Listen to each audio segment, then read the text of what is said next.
24 के चुनाव में भी हमने 39% वोट प्राप्त किया, 12% सीट प्राप्त की, 12 सीटें प्राप्त की और 26 में हम निश्चित रूप से प्रचंड बहुमत के साथ भारतीय जनता पार्टी की सरकार बनाने वाले हैं।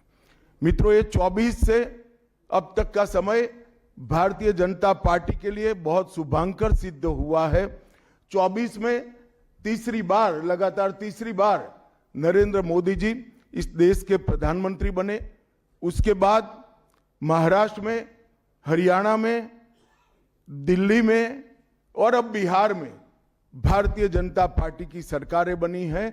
24 के चुनाव में उड़ीसा और आंध्र प्रदेश में भी पूर्ण बहुमत की भाजपा की और एनडीए की सरकार बनी है। मुझे पूरा भरोसा है कि 2026 में बंगाल में 2/3 बहुमत के साथ भारतीय जनता पार्टी की सरकार बनेगी। ये बंगाल की जनता तय कर बैठी है। मित्रों, जहां पर भी बंगाल में जाते हैं, पूरे बंगाल की जनता घुसपैठियों से त्रस्त है। क्या कोई राज्य सरकार ऐसी हो सकती है जो घुसपैठियों की पनाहगाह अपने राज्य को बना दे? राष्ट्रीय सुरक्षा पर एक कितना बड़ा खतरा है, इसका जवाब बंगाल की मुख्यमंत्री ने बंगाल के चुनाव में दे। घुसपैठ रोकने के लिए उनके पास क्या योजना है? आर्टिकल 370 हटता है, वो विरोध करती है।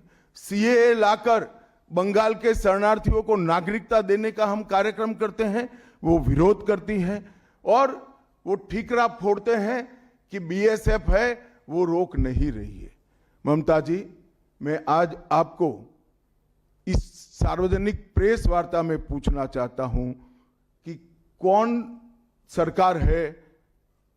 सी सरकार है बांग्लादेश की पूरी सीमा पर जो वाड़बंदी करने के लिए, बॉर्डर पर फेंसिंग करने के लिए जमीन नहीं देती है?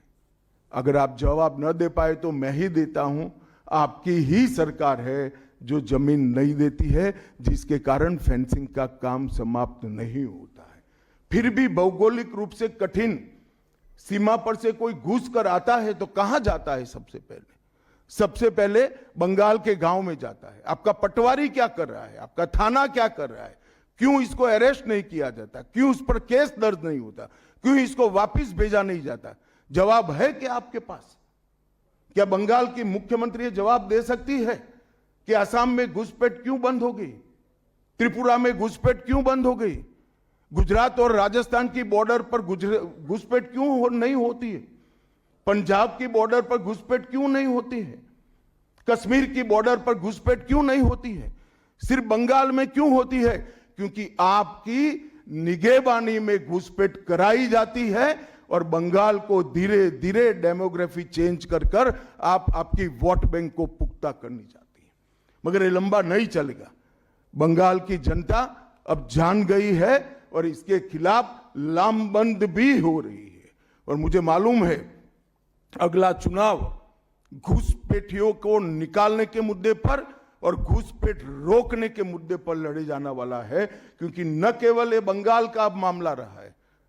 मैं आज बंगाल की जनता को इस प्रेस वार्ता के माध्यम से बताने आया हूं कि बंगाल की बॉर्डर से हो रही घुसपैठ सिर्फ बंगाल का मामला नहीं रहा है, अब ये राष्ट्रीय सुरक्षा का मामला है। देश की संस्कृति को बचाना है, देश की सुरक्षा को सुनिश्चित करना है, तो बंगाल की बॉर्डर सील कर दे, ऐसी देशभक्त सरकार यहां लानी पड़ेगी जो ममता बनर्जी नहीं कर सकती, केवल और केवल भारतीय जनता पार्टी कर सकती है। घुसपैठ के अलावे भ्रष्टाचार से पूरी बंगाल की जनता त्रस्त है। रोजवेली चिटफंड घोटाला, कैश फॉर क्वेरी घोटाला, एसएससी घोटाला, नगर पालिका नगर नियम का भर्ती का घोटाला, गाय तस्करी का घोटाला, राशन पीडीएस का घोटाला, मनरेगा का घोटाला, पीएम आवास का घोटाला, इतने सारे घोटाले हैं कि मैं पूरा लिस्ट पढ़ूंगा तो मेरी प्रेस कॉन्फ्रेंस का पूरा हिस्सा ही उसमें चला जाएगा।